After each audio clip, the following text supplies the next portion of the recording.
They found the letter on Boxing Day, folded neatly, no envelope, just sitting there on the mantel between the nativity figurines and the snow globe I gave them 5 years ago, the one they never bothered to dust.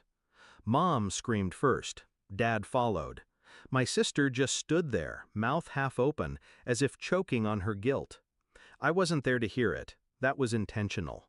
Christmas Eve, I was elbow deep in blood, holding pressure on a teenager's ruptured spleen. A drive-by, wrong place, wrong time. That's the reality of the ER. I don't get holidays. I get 12-hour shifts, cold coffee, and panic coded in beeps. I texted my daughter around 10, asked how dinner was going. She didn't answer. I didn't think much of it at first, spotty Wi-Fi, too much pie, maybe she left her phone in the car.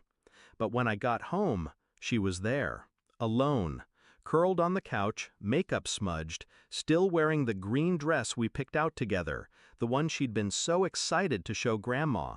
She looked up, eyes red. "They said there wasn't enough room," she whispered. Her voice cracked on the word room, like she was the one who needed permission to take up space. I made her tea, sat beside her, didn't ask questions she shouldn't have to answer. But the rage settled deep, heavy, controlled. I'd seen this before, not in blood tests or CT scans, in the smirks, the comments, the silences. I ignored it for years, excused it. When I had her at 19, they said I ruined my life, said I was selfish, said she was a mistake I'd regret. But I didn't. She became the only thing in this world I was absolutely sure of, and they couldn't stand it. They tolerated her the way people tolerate a stain on a white rug, always trying to walk around it, never outright saying it ruined the whole room. Until now. Until Christmas. I didn't yell, I didn't confront them, that's what they expected. Instead, I got quiet, cold, surgical. A week later, I submitted the paperwork. Dad co-signed my med school loans. It was the only real support he ever gave, and he lorded it over me like a leash. The deal was, if I defaulted, the house, their house, was collateral. What they didn't realize was that I refinanced and paid off every cent last year, quietly, which meant the lien release they never bothered to read, it freed me and bound them.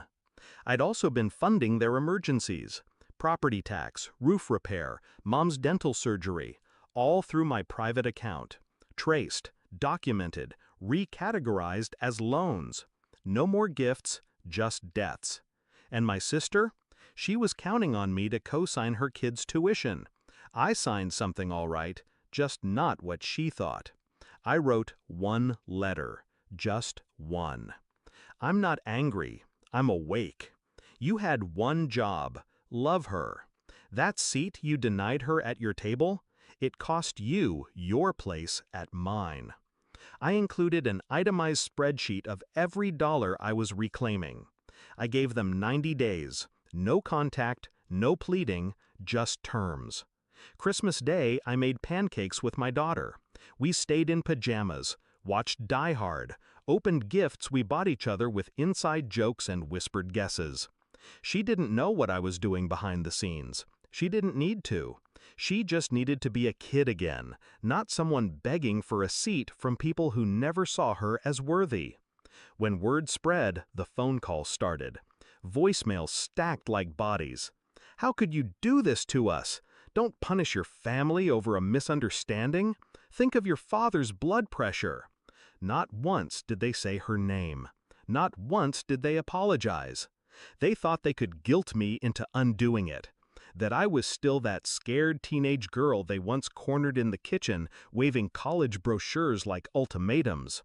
But I'm not that girl anymore. I cut people for a living. Arteries, tumors, abscesses, and sometimes family. Clean, precise, necessary.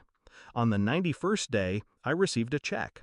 It wasn't the full amount, but it was enough. Enough to prove they understood this wasn't a bluff. It was a boundary. They bought silence, not forgiveness. Now, holidays are just us. 2 forks, 2 mugs, 1 small table we fill with laughter and stories and burnt cookies. There's always room. I don't miss them. I miss the illusion that they were something worth missing. But illusions don't keep you warm when the world turns cold. She does. And that's enough.